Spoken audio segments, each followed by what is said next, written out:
Tercatat dalam Al-Quran ini 3 janji Allah kepada bangsa Yahudi.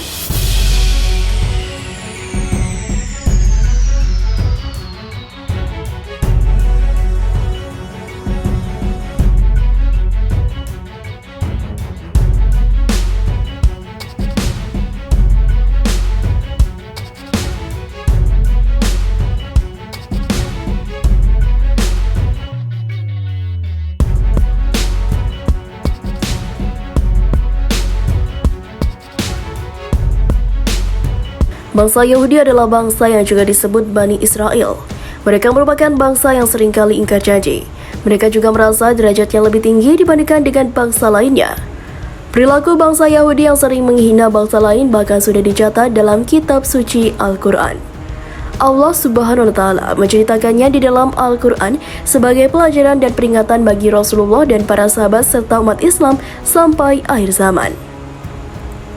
Setidaknya ada 3 janji Allah terhadap kaum Yahudi. Lalu, apa 3 janji Allah itu kepada kaum Yahudi? Dan seperti apa wujud janji Allah Subhanahu wa Ta'ala kepada kaum Yahudi? Janji Allah Subhanahu wa Ta'ala yang pertama kepada bangsa Yahudi. Bangsa Yahudi yang suka berperilaku meremehkan dan menghina bangsa lain bukanlah sebuah kebetulan. Sebab dalam Al-Quran telah dijelaskan bagaimana tindak tanduk bangsa Yahudi. Allah Subhanahu wa Ta'ala berfirman, "Dan telah kami tetapkan terhadap Bani Israel dan dalam kitab itu, sesungguhnya kamu Bani Israel akan membuat kerusakan di muka bumi ini 2 kali dan kamu pasti akan menyombongkan diri dengan kesombongan yang besar. Maka apabila datang dan hukum atau satu hukuman kejahatan pertama dan kejauhan, kami mendatangkan kepadamu hamba-hamba kami yang mempunyai kekuatan besar. Lalu mereka mencarimu keluar masuk kampung ke seluruh negeri. Dan itulah ketetapan yang pasti terlaksana." Quran Surah Al-Isra ayat 4-5. Ayat tersebut turun di kota Mekah jauh sebelum umat muslimin mempunyai kekuatan di Madinah. Menurut catatan sejarah, bangsa Yahudi telah berkali-kali mengalami kehancuran sebelum datangnya Islam. Bangsa Yahudi pernah hampir punah dengan kekuatan Babilonia dan Roma. Hal ini juga terjadi sebelum Islam datang. Bangsa Yahudi melakukan kerusakan dan kejahatan pertama setelah ayat ini turun. Kemudian penghancuran datang menimpa mereka kaum Yahudi tanpa menunggu waktu yang lama. Kehancuran bangsa Yahudi ini adalah perjuangan dari hamba-hamba Allah Subhanahu wa Ta'ala. Dan hal ini juga sebagaimana yang dijelaskan dalam Al-Quran. Dialah yang mengeluarkan orang-orang kafir dari ahli kitab dari kampung-kampung mereka pada saat pengusiran kali pertama. Kami tiada menyangka bahwa mereka dan keluarga yang juga dan mereka pun yakin bahwa bertenteng-tenteng mereka akan dapat mempertahankan mereka dari siksaan Allah. Maka Allah mendatangkan hukuman kepada mereka dari arah yang tidak mereka sangka-sangka.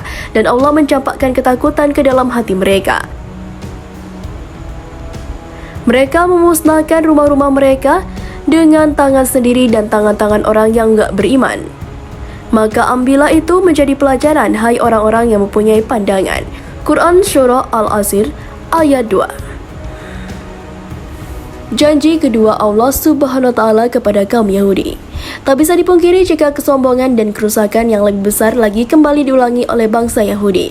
Hal ini sebagaimana firman Allah dalam Al-Quran. Kemudian kami berikan giliran kepadamu untuk mengalahkan mereka kembali dan kami membantumu dengan harta kekayaan dan anak-anak. Dan kami jadikan kamu kelompok yang lebih besar. Quran Surah Al-Isra ayat 6. Dalam ayat tersebut mengisyaratkan jika Allah Subhanahu wa Ta'ala memberikan kesempatan kepada bangsa Yahudi untuk mengalahkan orang-orang yang pernah mengusirnya dan mengejar bangsa Yahudi keluar masuk negeri. Bangsa Yahudi berhasil membalas sakit hatinya mendukung negeri Syam dan Palestina. Yahudi juga mengalahkan kaum muslimin di wilayah tersebut. Allah Subhanahu wa Ta'ala menunjukkan janji kedua kepada bangsa Yahudi setelah kehancuran yang pertama. Hal itu terbukti dengan kesejahteraannya perekonomian maupun politik terhadap bangsa Yahudi Israel. Kekuatan militer dan ekonomi negara barat hampir seluruhnya berada di belakang Yahudi. Karenanya, kesombongan Yahudi meningkat bahkan hingga saat ini. Derita masyarakat Palestina membuat umat muslim di seluruh negeri. Kekejian bangsa Yahudi Israel sesungguhnya hanyalah akan mempercepat datangnya siksaan dan hukuman Allah sebagaimana yang telah dijanjikan dalam Al-Quran. Jika kamu berbuat baik, berarti kamu berbuat baik bagi dirimu sendiri, dan jika kamu berbuat jahat, maka kejahatan itu bagi dirimu sendiri. Dan apabila datang satu hukumanmu bagi kejahatan yang kedua, kami datangkan orang-orang lain untuk menyuramkan muka-muka kamu dan mereka masuk ke dalam masjid, sebagaimana musuh-musuhmu memasukinya pada kali pertama untuk membinasakan sehabis-habisnya apa saja yang mereka kuasai. Quran Surah Al-Isra ayat 7. Dari ayat tersebut, Allah telah memastikan akan melenyapkan bangsa Yahudi di bumi ini atau di bumi ini. Maha suci Allah telah memberitahukan kepada umat muslim akan kembali masuknya Masjidil Aqsa sebagaimana dahulu di masa pemerintah Umar bin Khattab yang menaklukkan bumi Palestina. Hal ini sebagaimana firman Allah Subhanahu wa taala, "Hai kaumku, masuklah ke tanah suci Palestina yang telah ditentukan Allah bagimu, dan janganlah kamu lari ke belakang, maka kamu menjadi orang-orang merugi." Quran Surah Al-Maidah ayat 21. Sahabat Central News yang beriman, kita ketahui jika jumlah umat muslim saat ini begitu amat besar. Meskipun begitu, tetap saja bagai bumi dan lautan yang sudah berombang-ambing oleh dasarnya atau derasnya gelombang. Allah Subhanahu wa taala berfirman, berapa banyak terjadi golongan yang sedikit dapat mengalahkan golongan yang banyak dengan izin Allah, dan Allah beserta orang-orang yang sabar. Quran Surah Al-Baqarah ayat 249.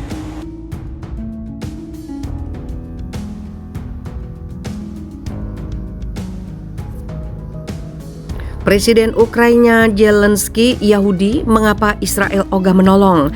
Bermodal darah Yahudi yang dimilikinya, Presiden Ukraina Volodymyr Zelensky sebenarnya telah meminta lebih banyak bantuan dari Israel dalam melawan invasi Rusia. Namun sejauh ini Tel Aviv menolak permintaan Kiev. Duta Besar Ukraina untuk Israel, Yevgen Kornichuk, mengungkap ekspektasi Zelensky untuk bantuan Tel Aviv karena dia berdarah Yahudi. Sebagai duta besar negara dengan Presiden Yahudi, saya dapat mengatakan Zelensky memiliki harapan yang lebih tinggi dari Israel daripada yang dapat diberikan Israel, katanya baru-baru ini. Kornichuk juga berspekulasi bahwa Perdana Menteri Israel Naftali Bennett berada dalam situasi sulit untuk menyeimbangkan hubungan Israel dengan Ukraina dan Rusia karena Zelensky adalah orang Yahudi. Dia juga menunjukkan bahwa banyak orang Ukraina memenuhi syarat untuk berimigrasi ke Israel di bawah Law of Return. 180.000 orang menurut perkiraan Israel. Kepemimpinan kami percaya bahwa Israel adalah satu-satunya negara demokratis yang memiliki hubungan baik dengan kedua pemimpin itu, kata Kornichuk merujuk pada Zelensky dan Presiden Rusia Vladimir Putin. Zelensky sebenarnya meminta Israel untuk mengambil peran mediator beberapa kali selama setahun terakhir, termasuk selama panggilan telepon terbarunya dengan Bennett. Kornichuk mengatakan pesan Zelensky kepada Israel, terima kasih, kami menghargai semua upaya Anda, tetapi kami membutuhkan lebih banyak.